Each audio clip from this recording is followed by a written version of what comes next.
From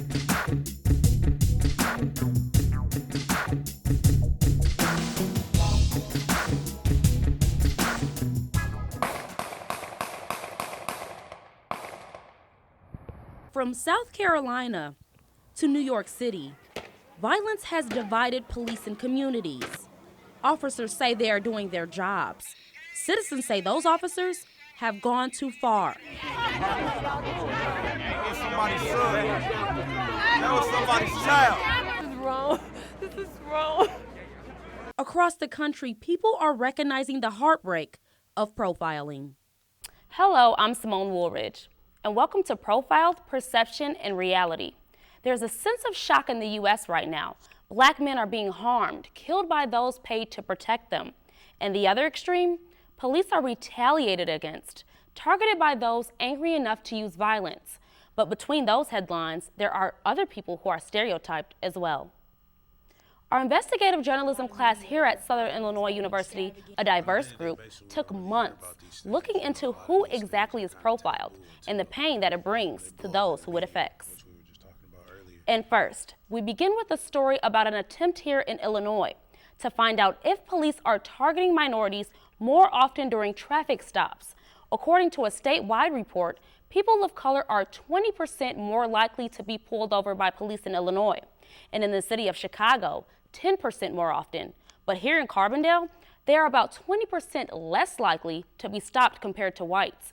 But you can't find that information for dozens of police departments because, as Andy Yanni reports, those departments are ignoring the law. Every time someone gets pulled over in Illinois, an officer is required by law to record the race of the driver. It's part of an Illinois Department of Transportation traffic study. The purpose is to determine if police departments are targeting minorities during police stops. Reporting this information is state law, yet some departments aren't doing it. Well, I'm the new chief of police, so they haven't been done as accurately as they should have. Johnson City Police Department is one of those agencies that's not entering in the information to the state database. It started as a temporary thing that we could live with. It's turned into a long-term thing that is just more paperwork. Jeffrey Nowaki says the lack of participation from police agencies is an issue. That would be cause for concern. So any departments that didn't have data or chose not to supply data, it would be interesting to know maybe why they thought that, but that would certainly influence the aggregate findings. In Southern Illinois, Craneville, Dongola, Cambria, Hardin County, Spillertown, Pittsburgh, and Mound City are some of the 61 departments that do not participate. One of the reasons is that small departments are fearful of looking bad due to a small sample pool. We have Interstate 57, which we do a lot of traffic stops on. So that does kind of up our numbers as far as the minority pool is concerned, opposed to just being in the city, here as a residence. But again, it's one of those things that we haven't had any complaints, Even though it's state law, there are no penalties for the police departments that don't comply, but they do lose state funding and grants. I'm Andy Yanni for WSIU TV. Another important aspect of this report is to look at what happens after someone is pulled over. For instance, statewide, minorities are 10% more likely to get a citation during a stop. You can find out what police are doing in your community by going to the Illinois Department of Transportation's website and searching for traffic study. Now, it's time to take a step into someone else's shoes, the police. Yeah, like on my topic with the profiling of the police, so it kind of turns it into one bad apple spoiling the bunch.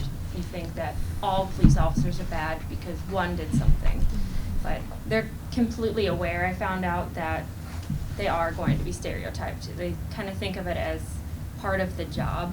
So I think that kind of surprised me, just how aware that they were coming in to the career. Yeah. Do you think that plays like a role in when they're out in the field? The cop I talked to, he said that, here's a funny story. He said even on the highway, it's people are afraid to pass him, and so a huge line will form behind him. That's and he's true. like, I'm not even in this area. I can't even pull you over. Why are you guys lining up behind me? So he said it's even the small things. They think that the police are going to do the worst thing possible. Recent events in Ferguson, Missouri, where officers were shot and wounded, have shown us police are also profiled. And in Baltimore, after the death of Freddie Gray, police officers were attacked for doing their job. Sergeant Corey Kemp of the Carbondale Police Department says this resentment isn't anything new. Officers have been stereotyped for a long time, not necessarily because of the incident in Ferguson, but long before that.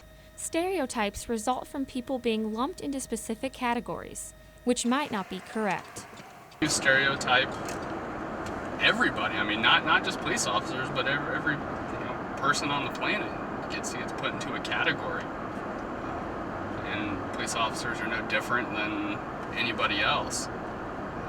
We get stereotyped as, like you said, check for this guy. Get stereotyped that all cops are bad. Kemp says that law enforcement is judged more than any other profession. There's bad apples in every profession. You see teachers. There was a teacher arrested in Kentucky a week ago for child pornography. Does that make every teacher a child pornographer? No. But, it's stereotype. Doctors get arrested for numerous things. It's, cops, some cops are bad apples. And yes, we should be held to a higher standard.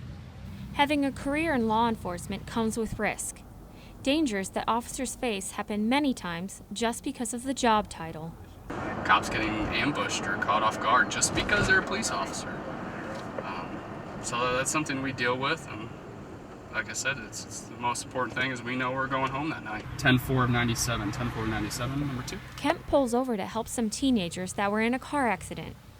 These types of images don't make news. Cops, cutting a kid out of a car, cop, resuscitating somebody back to life. Cops, doing DARE, giving food out, stuff like that. The charitable acts we do, the good stuff we do. Most of the time, that's not on media. Dispatch update. Kemp drives away after another cop arrives to stay with the teens until their parents arrive. I come to work every day, do the best I can do, and I go home knowing I did a good day's work that day. From Carbondale, I'm Elizabeth Bitzer. Now, almost every day we see black males getting the most attention for being profiled. And while watching the violent stories we see on our TV screens, we sometimes forget about African American women. For women, darker skin tones have become a burden against beauty, and some in the black community aren't afraid to voice their opinions. They're ignorant. You're extremely ignorant. You don't even know who you are, let alone to tell somebody else who they are. You may have heard black is beautiful, but what kind of black are some referring to? I've been told I'm milk chocolate, and then I guess there's a dark chocolate and then a midnight chocolate. Both of these actresses are black, and you can see the range of skin tones in African Americans. Often a dividing line has been drawn distinguishing which skin is the best skin. Light skin and dark skin women, what would you prefer? Light skin. Why? Because it look better. But not only has the tone difference affected black males' preference, it has resulted in colorism, and those of darker complexions have been profiled as less attractive, not as educated, and more aggressive than someone of a lighter shade.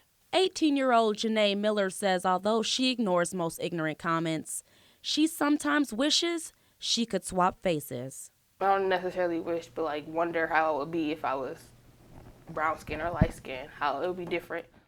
Nobel winner Toni Morrison's latest book focuses on the life of a dark-skinned daughter whose mother is light-skinned. The novel God Help the Child shows how the daughter suffered throughout her childhood and adult life because of her black skin. Here is an excerpt out of her book. She was so black she scared me. Midnight black, Sudanese black. I'm light-skinned, with good hair, what we call high yellow. As Morrison's character, most darker complected women hear you're pretty for a dark-skinned girl. But do lighter complected women hear the same? I never really heard anybody say you're pretty because you're light skinned. People just say you're cute. Now, would you believe these two were twins? Jay and Janae have experienced a lot of head turns, confusions, and doubts. Everybody will ask me why are you so dark and she's so light? They'll also say she's prettier than me because of her skin tone. And I laugh at that, honestly. Not because I don't think she's pretty, but because I know I'm pretty too. I'm dark skinned and I've always had people who thought this person looked better than me just because I'm dark skinned, and they just sometimes it just seems like they can't see my real image because of my skin color. Dark-skinned women say they feel they are not seen for who they really are. And not only is this something that we see with Black women, it is something we especially see in the gay and transgender community. The LGBTQ community faces profiling in several different ways, whether it be verbal harassment such as being called a sissy or faggot, or physical abuse such as hate crimes and discrimination based on their sexual preference. A study done by the National Coalition of Anti-Violence Programs in 2013 shows a 20% increase in crimes of violence against the LGBT community. Chavez Ellis is an openly gay male. He says another problem is coming out to family and friends, and it could be tough. I'm dating him that had a lot of trouble, or is still having a lot of trouble with his family and with his church family. They're Pentecostal, and so some of them don't talk to them. Some of them send him things telling him, you know, we want you to come back, but we want you to not be gay. And so it's kind of weighing on him. He's been dealing with it, but he's getting through it. So. The LGBTQ community here on campus offers a safe place for students. Groups like the Saluki Rainbow Network promote drag events, aid walks, and local events aimed at strengthening the community. Women, no matter if they are gay, straight, white, or Black, face profiling from certain types of men. Reporter Jacqueline Boatman is here to show us just how this happens. Jacqueline? It doesn't take much to hear catcalls. That's a whistle, shout, or comment of a sexual nature by men to women passing by. We did our own test to see what would happen. Yeah, I told them, boy, that's a smoking white girl up there. We asked Jordan Rogers to walk down the street in Carbondale. Yeah, I told them, boy, that's a smoking white girl up there. In just 1 hour, here are some of the things that were yelled at her. Hey, girl.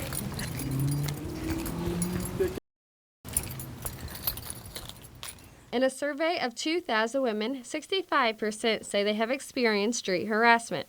The study was done by the National Street Harassment Report in 2014.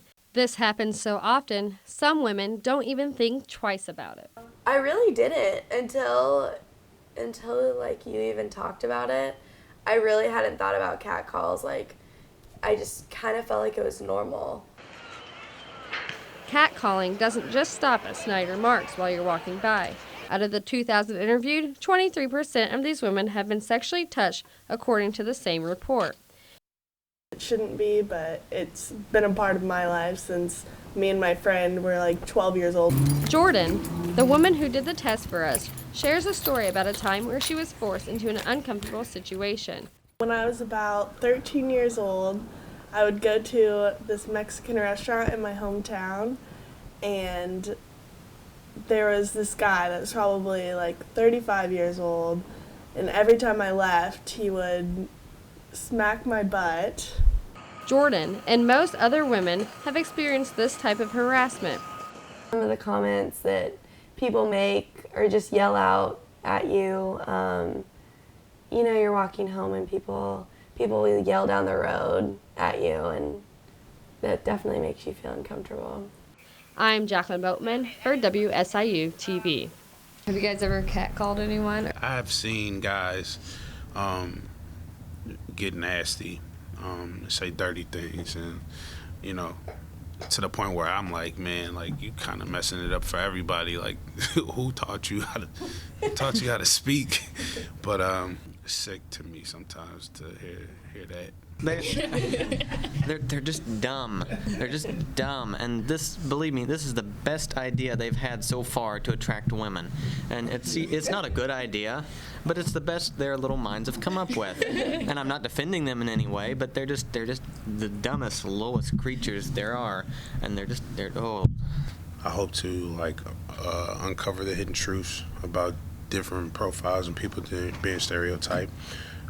Because on a day-to-day basis, we don't really hear about these things. My story is based on white males and being profiled. And a lot of things that I found interesting is a lot of white males don't or are not familiar with what white privilege is or being profiled. And if so, they're kind of hesitant and kind of a little afraid to talk about their experiences and kind of what they've been through. Matt Burks is a weight trainer at Southern Illinois University. He works with a diverse group of athletes. I sat down with him and asked him, as a white man, if he has ever been profiled. He said yes, but it is usually a positive profile. Myself and my cousin got pulled over one time, actually, by a police officer. And he kind of looked inside and he saw those two white males in there, and he was kind of like, oh, you know, it's kind of how you doing and stuff like that. And he didn't spend hardly any time with us at all. Ended up letting us off the hook. So things change when he is out with his African-American friends. Another example would be one of my good friends from high school is African-American, and he came down to visit me one time down here in Carbondale. I went to one of my favorite restaurants, and with him for the first time, it was definitely kind of a different atmosphere. Service took a little bit longer, wasn't as quick and stuff like that. So I spoke with several white males. They said profiling is usually to their benefit. Tim Kelly is an athletic trainer for the track team at SIU. One of the guys I worked with was black, and when we'd go to get like something at the gas station or something just to like snack on or whatever, I feel like whenever I walk into like a store or something, like there wasn't really any eyes on me, but like people always kind of perked up and kind of looked over to him most of the time. But if I was profiled, it'd be more of a, like in reverse, I feel. What Matt and Tim are talking about is white privilege. The Southern Poverty Law Center says sometimes it's basic things. Band-Aids that only match with white skin tones, greeting cards with only white people on them, shampoos in hotels that only work for Caucasian hair types. I'm not really familiar with the white privilege. What's kind of like the definition? Which is the fact that maybe when you walk into the stores that you know the eyes aren't on you, or when you get pulled over, you're more likely to get kind of a slap on the wrist. I feel that that's definitely alive and well. But for Matt, he wonders sometimes if he's being profiled in a negative way while around African American crowds. Yeah, it's almost like you can feel it almost in the air, kind of, and you almost aren't able to let loose and have fun and enjoy yourself. It's almost like you have to be on edge the entire time. I am Curtis Weidman for WSIU TV. Like many universities, Southern Illinois has hundreds of international students. Robert Tees is here to give us a look into their everyday struggles. Moving to a different country, not speaking the same language, and enrolling in college seems to be the hardships international students have to deal with. But come to find out, that's the least of their worries. One student I spoke with has even endured physical attacks, all because of the shade of his skin. From Hollywood action films to real-life events on U.S. soil. Remember, oh my God. Oh my God. The actions of a radical few have changed how many U.S. citizens view Muslim and Arab Americans.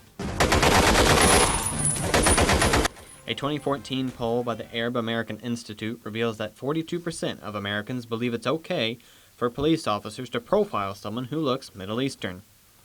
PhD candidate Irfan Ashraf is from Pakistan. He's been on the receiving end of that profiling. He was reading a book for class at the airport and was confronted by security. When a policeman who was at the airport, he found that book that was Radical Discourse.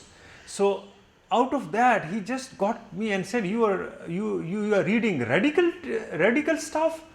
And it was all of a sudden speaking in my face, a big guy with a police and gun and all, and I just, it was just like sort of baffled. But for many Middle Easterners in the United States, the scrutiny and confrontation don't end at the airport. Irfan was walking home one night. When somebody threw at me some hard stuff, those who were hitting at me, throwing at me that stuff, they were moving in a car and they were laughing and they were as if like that was a prank or something. I didn't notice, but later on I realized that probably I should look at what they have thrown at me, and when I found out they threw at me eggs. It's incidents like that that make the nearly 1,500 international students on SIU's campus stick together. Irfan says that they caution each other.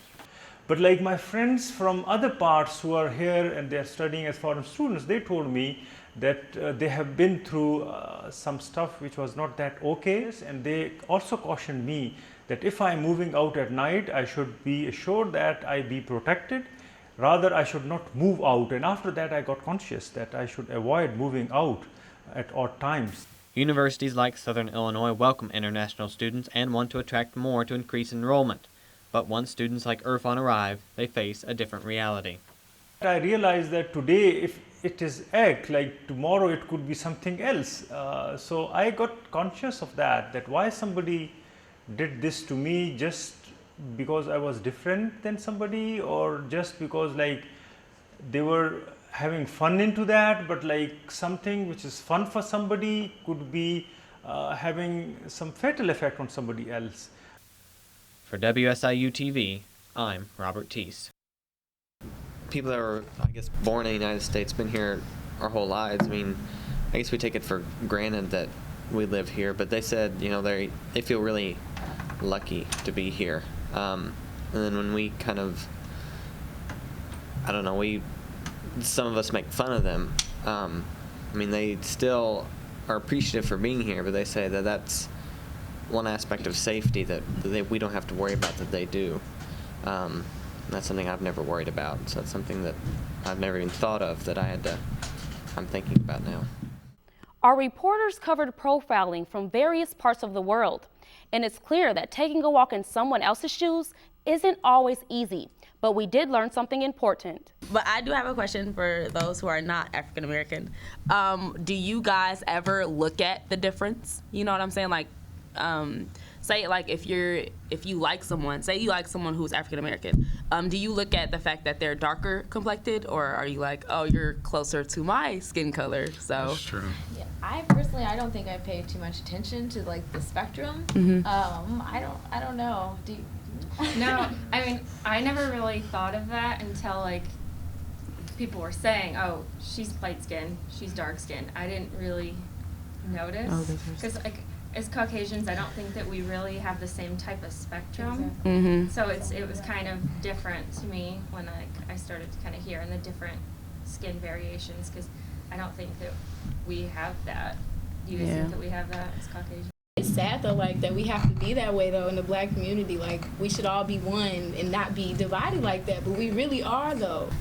So guys, what are you hoping this will show? All of our research and all of our interviews will show everybody. What do you think this will change? I just hope this would like open people's opinions to just take a second think and take a second step on certain situations and how to go about those situations. But I feel that if people are more aware of what's going on between different groups, whether it be white males or, you know, police officers or African American women, you know, all of our stories has a lot of hidden truths to them. So kind of reveal that cover and see it from different perspectives. Our reporters talked to a lot of people to find out how being profiled affects them. Listening opened our eyes, and we hope it has opened yours as well. Thank you for joining us. I'm Simone Woolridge.